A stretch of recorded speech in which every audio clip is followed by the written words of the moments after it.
Ha! My greetings to you, my friends! Yes. Now, I have a tale for you that our friend Gale would be very familiar with. Yes. And to keep up with all these stories and more, do remember to like, share and subscribe to this channel. Yes. Now, as to the tale of today, it tells of one Endar, a great elven figure indeed. So, if you're ready, I'll tell you the tale of the music of the hills.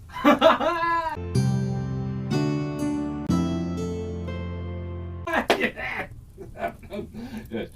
Once an age ago, in the time before the clans, upon the Dawnshore hills, many families tended to their flocks as they grazed their fill of the lushest grasses of all of Avalon's fields. These fields of peace were a place of joy for many a long year, full of merriment and song, unlike much of Avalon at this time, earning them their name of Dawnshore Hills, meaning the Dancing Hills. And then the marauders came, in the dead of night, whooping and horroring upon the thundering hooves of their steeds. These villains ripped through homesteads, taking anything they desired, leaving chaos in their wake. They scattered anything they were unable to use, with not a care for who it belonged to. The precious flocks of the hills were their favoured plunder, costing many elves their livelihood.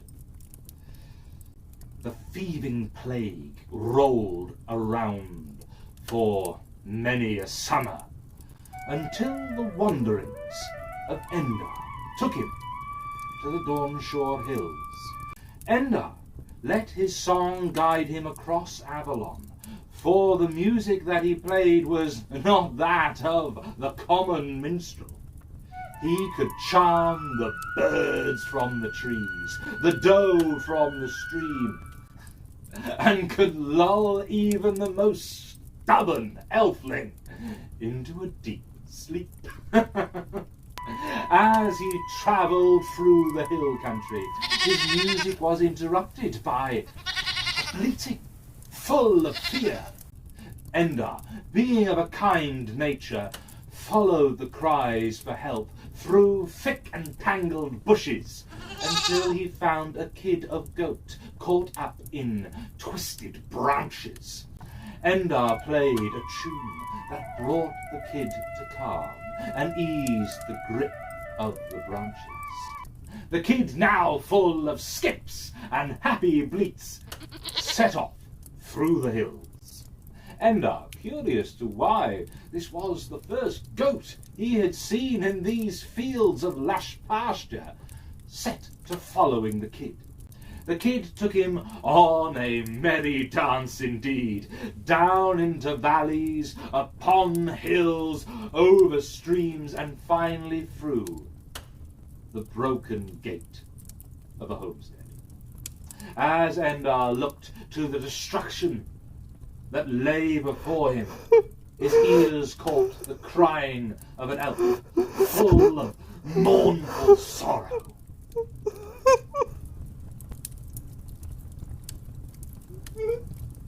Don't linger here, good elf, he cried when he saw Endar approach. flee while you still can, before those dastardly marauders return. Endar looked around once more at the grave scene before him. Marauders, tell me more, he said gently to put the elf at ease. The elf took a deep breath before beginning his tale.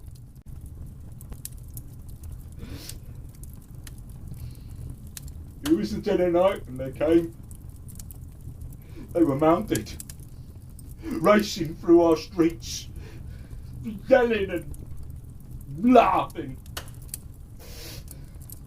taking whatever they fancied. They took stock from our markets, crops from our fields. They even took our precious livestock. And then disappeared into the hills. Shakily, the elf pointed in the direction he meant. Enda listened to all this silently. He glanced briefly down to his flute before making his decision. He patted the elf's shoulder. Worry no more, my friend. I shall see that your livestock is returned to you. With that, Enda strode into the hills, his determination pushing him forward at a greater speed than usual. In the damp earth, he saw many hoof prints, disturbing the neat grass. Enda set to work, choosing to follow the scattered hoof prints first, as these would be the animals roaming loose and needing assistance. Playing his enchanting melody, he roamed through the woods. Every so often he heard the frightened, thrashing and panting cries of an animal, either tangled in roots or stuck in a galley. Upon hearing the music, however, each animal immediately calmed and allowed Enda to release them. Soothed by Enda's tune, each animal trotted back towards pastures familiar to them. Satisfied that he had found all the scattered livestock, Enda headed back towards where the larger hoofprints of the marauders' steeds were.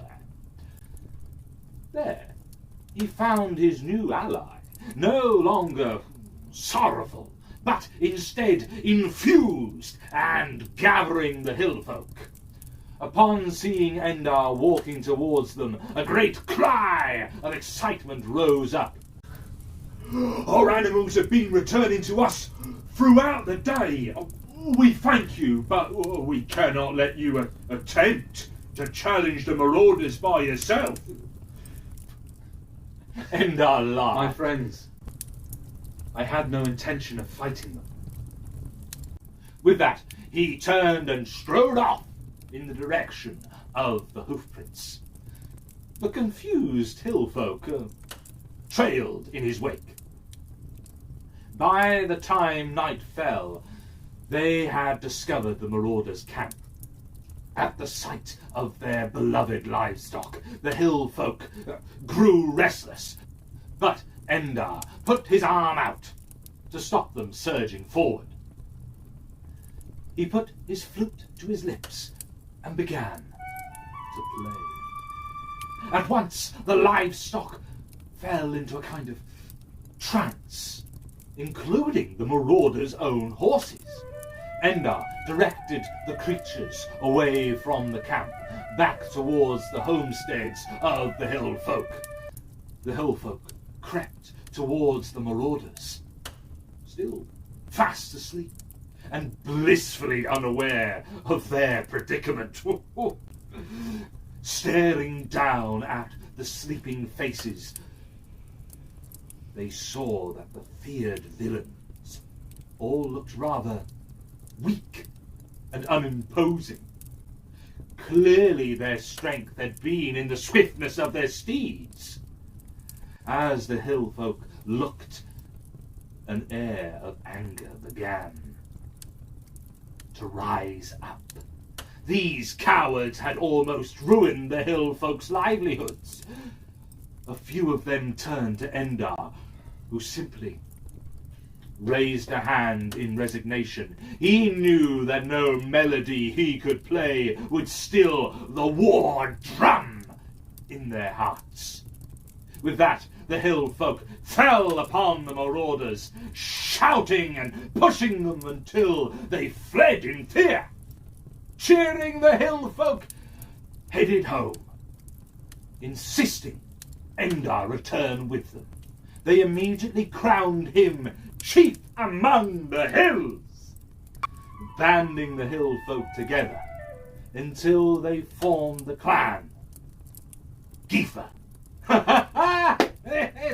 You see, Gale would very much know this tale, as it is of the founding of his very own clan, the Geifr, who as a whole bring much music and merriment to all of us on Avalon, just as Endar, their founder, did.